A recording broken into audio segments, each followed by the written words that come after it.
Hola, nuevamente con ustedes el colectivo del periódico El Cenzontle, que se presenta con el número de enero de 2022. Llegamos a cumplir 18 años de trabajo y ahora en la portada ustedes pueden ver, entre otros encabezados, la frase de Bell Hooks, la poeta feminista estadounidense recién fallecida.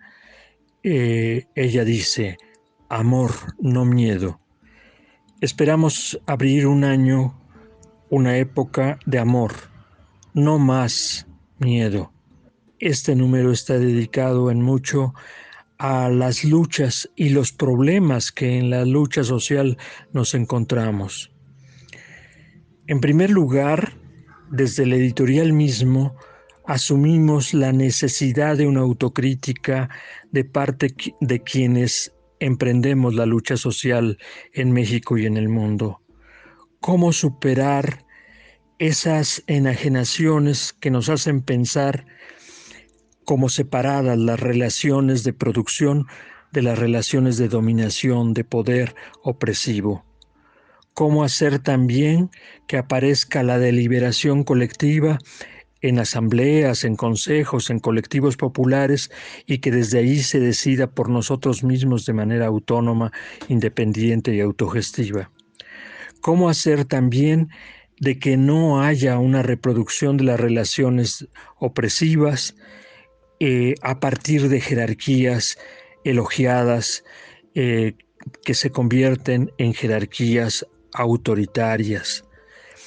No podemos permitir que en las organizaciones del pueblo en lucha se mantenga una cultura de jefes, sino que necesitamos construir una capacidad de dirección colectiva, es decir, en comunidad. Estos problemas se agudizan cuando en estas épocas se asumen las discriminaciones como normales, se excluye a las personas. En los espacios de los explotados, de los oprimidos, de los excluidos hay machismo, hay racismo, existen conductas propias de las violencias, hay traiciones como las que se ubican con Esquiroles, en fin. Es urgente desaprender conductas discriminatorias y violentas, no permitirlas en nuestras organizaciones, pero falta ver que además de todo esto, una enajenación de las más grandes es que aparentemente se acaba lo disciplinario, lo de control, lo coercitivo, lo violento, y nosotros mismos caemos en la trampa del emprendurismo, en considerarnos nosotros libres de ser explotados.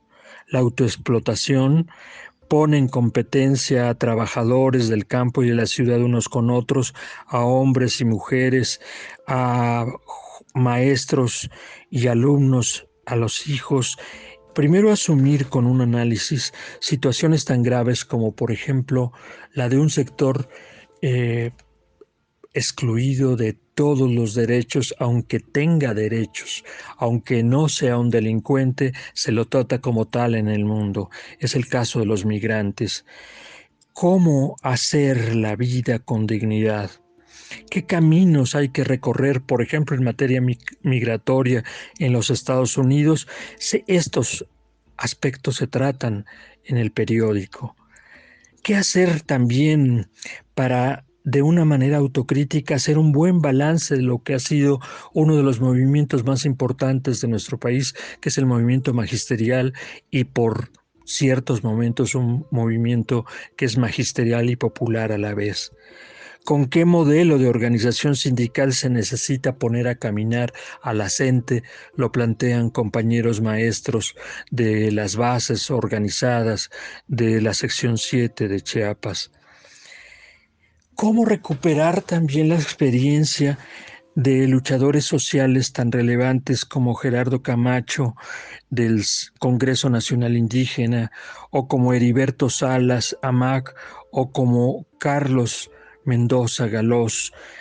Aquí no se les recuerda en abstracto, se recuerda sus actividades, y en particular le damos mucha importancia a una frase sustancial de Heriberto Salas, que puede ser la frase que en general los compañeros y compañeras que estamos en las luchas sociales decimos: no tenemos representantes ni voceros, menos aún cuando los proyectos liberales que el gobierno simula avalar usando a las directivas de los frentes y de las organizaciones que acaban subordinándose a la política en turno.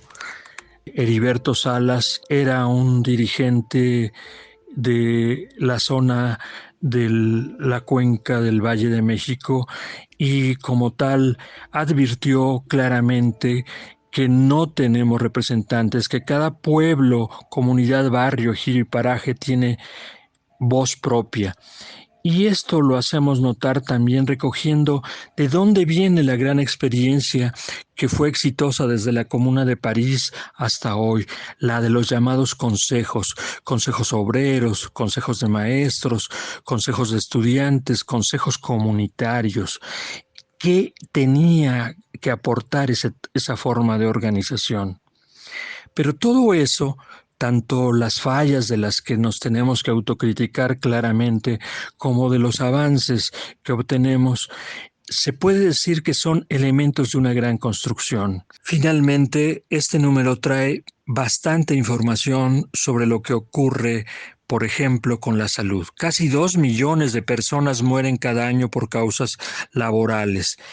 También nosotros recogemos cómo se ve la lucha, por ejemplo, en Chile después de un triunfo electoral que no se puede magnificar cuando está pendiente la nueva constitución y particularmente lo que las bases hacen desde abajo, en las colonias, en los barrios, en las comunidades mapuche, etcétera, y que falta mucho por hacer y que no todo está logrado con el mero voto individual que da el triunfo a algún partido o a algún personaje. Igual recordamos con las palabras de su hija a Berta Cáceres, quien nos dice: los proyectos extractivistas, estos que hay en muchos países y que son encubiertos incluso por gobiernos progresistas, los proyectos de ese tipo son usurpadores de territorios y también generan corrupción. Y finalmente presentamos de qué manera los pueblos realizan su defensa organizativa frente a los megaproyectos y damos datos de lo que ocurre particularmente con las empresas que se benefician con el corredor interoceánico del Istmo de Tehuantepec. El año aquel de todos los sueños se llama el artículo, que se refiere a aquella campaña de alfabetización que logró poner la bandera blanca del analfabetismo en Cuba con la gran organización. Sí, es cierto, como dijimos, amor, no miedo. Y finalmente, por lo tanto, nosotros sostenemos insistir, persistir, resistir y nunca, pero nunca desistir. Hasta pronto, muchas gracias.